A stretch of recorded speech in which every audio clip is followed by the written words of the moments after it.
The Georgia Bulldogs had a league-high 11 players named to all SEC teams. It's a big honor. Listen, I know Georgia didn't end this season the way a lot of you watching thought they would, right? Number one, pretty much the consensus top team in college football basically all year long.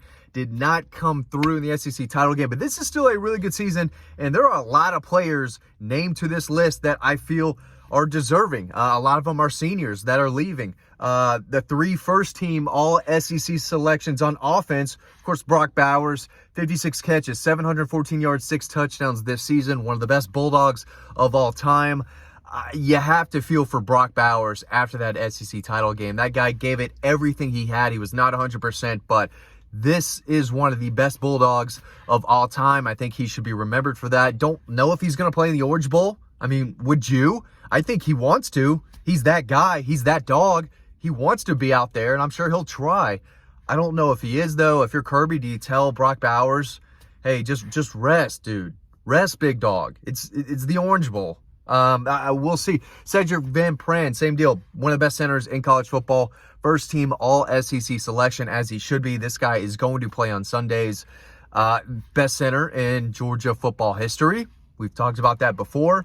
3-year starter, 2-time national champion. I think so. I think we just saw the best center to ever play at Georgia come through the program. Really tough way to end his Bulldog career. But I do think he's a guy who will probably play in the Orange Bowl. I don't see why he wouldn't. He's healthy. He's a team leader. I think he'll be out there. Redshirt sophomore, Tate Ratledge. He was in that 2020 class. Feels like he's been around. This was his 4th year. But it says redshirt sophomore, another starting offensive lineman, 3-year starter now. Was injured through 2021, but he's been rock solid. Hasn't been perfect, and sometimes occasionally he'll let a guy get behind him, make a play in the backfield, but for the most part, he is steady and consistent. Malachi Starks, 31 tackles, 2 interceptions, 7 pass breakups. He was the lone Bulldog to be named on the first team, one of the best safeties in college football, going to have a monster junior season and be a first, probably top 10 NFL pick one day. I'm going to talk more about the broad scheme of things in just a second, where Georgia goes from here, but I did want to talk about the second-team All-SEC selections, too. It's a big deal. When you have more guys on the first and second team than anyone, you did something right. I know you didn't win a championship, but, and I'll get into these guys in a second, but let's talk about this real quick, kind of the elephant in the room, and I feel like I know what a lot of people are going to say here, but is this season a complete failure? Is not winning a championship a complete failure? I think most people would say, yeah, back-to-back champions, going for the three-peat. That's the standard. That's the standard Kirby Smart has set. Championship or nothing, championship or bust when you're the number 1 program in the country. That's where they put themselves. They elevated past Alabama with that championship against TCU to go back-to-back. They were number 1. So, yeah, I get it.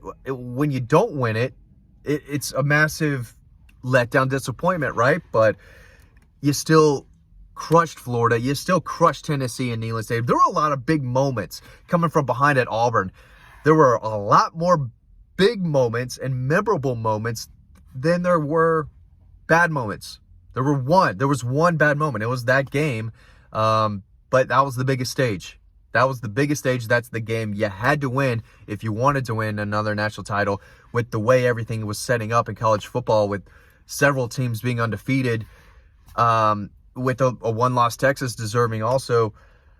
That's the game you had to win, and they didn't win that game. But does that make the season, just down the drain? Are you flushing the season down the drain? I mean, you could say that this team was better than 2019 and 2020 and 2018 when they didn't win at all.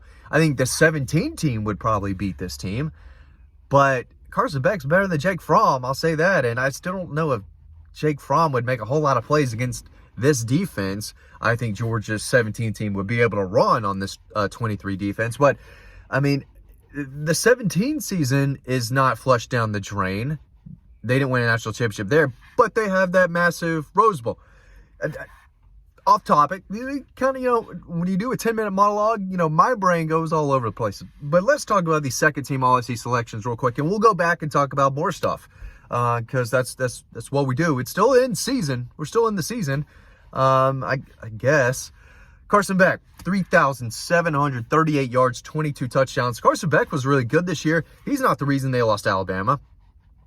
He didn't play his best and probably, had the benefit of some elephant defenders dropping a couple picks, but that arm talent's there. The dude can throw some ropes, and he can hit guys in tight coverage. He's made some NFL throws, and I think he is going to start an NFL game one day, especially the way guys are getting injured in the NFL. You need a solid, reliable number 2 option. And so for some teams, you need a third guy who can maybe win you some games if you just ask him to make 2 or 3 throws. But he is a guy who I do think has NFL talent in his arm. He had a really good season, and he's second team all SEC. Xavier Truss, another offensive lineman. That's one of the things that stood out. How many offensive linemen were on this first and second team? They were outstanding all season long, had their worst game against a tough Alabama defensive line, the best they've seen all year. And they didn't really get the job done, especially in the run game. But is what it is. You gotta refocus, gotta regroup. But they're losing a decent amount of offensive linemen from this team next year. Michael Williams, 12 tackles, 3.5 sacks. He's a second team selection. Gonna need a little bit more out of him as far as production goes. 3.5 sacks is fine. He got pressure too. He got consistent pressure when he was healthy and in a position to, as I stumble over my words though. Small Monday, 42 tackles, 3 sacks. I think he's a guy who will play in the NFL. He could leave. That's one defender who could say, all right, 3 years and I'm out. We'll see. He could be a second, third round pick. I don't think he's going to sneak into that first round. Kamari Laster, I think he is going to leave after this year.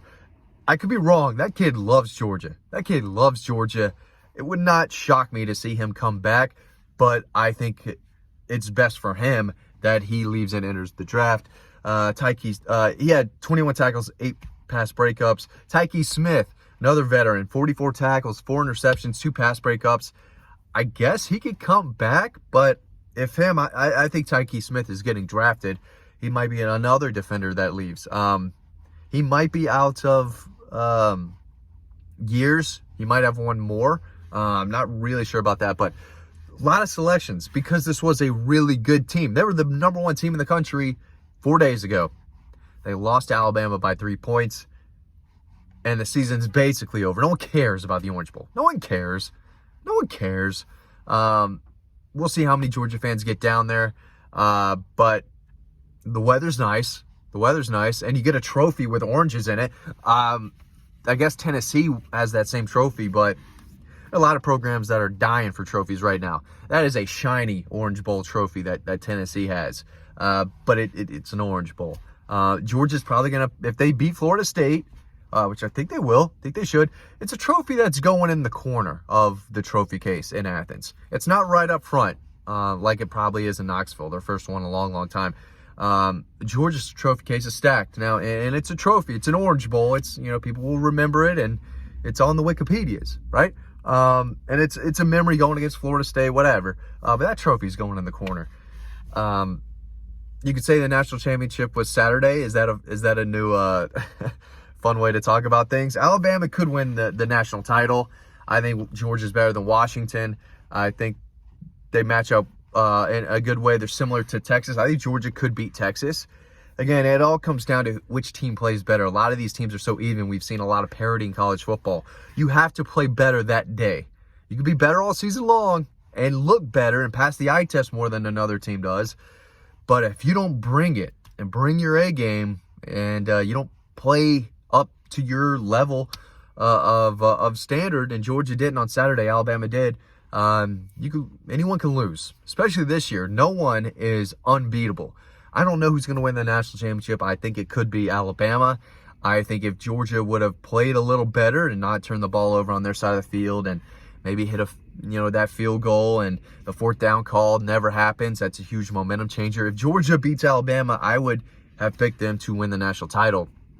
But Alabama's playing their best at the right time, which was just 1 week. They played awful against Auburn. They should have lost that game.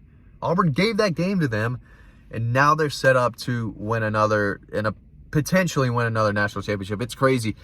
Hurts Georgia fans are hurting. Auburn fans are hurting still too, because they basically helped Alabama be in a position to win another national title. Georgia should have got the job done. They didn't, but they lead the league with all SEC selections. 1, 2, 3, 4 on the first team, the rest on the second team. Thanks for watching this video. Hope you enjoyed it. We still have the content flowing. We're still going to have the content flowing. Really appreciate y'all watching. Hope to see you over on Dawg Post.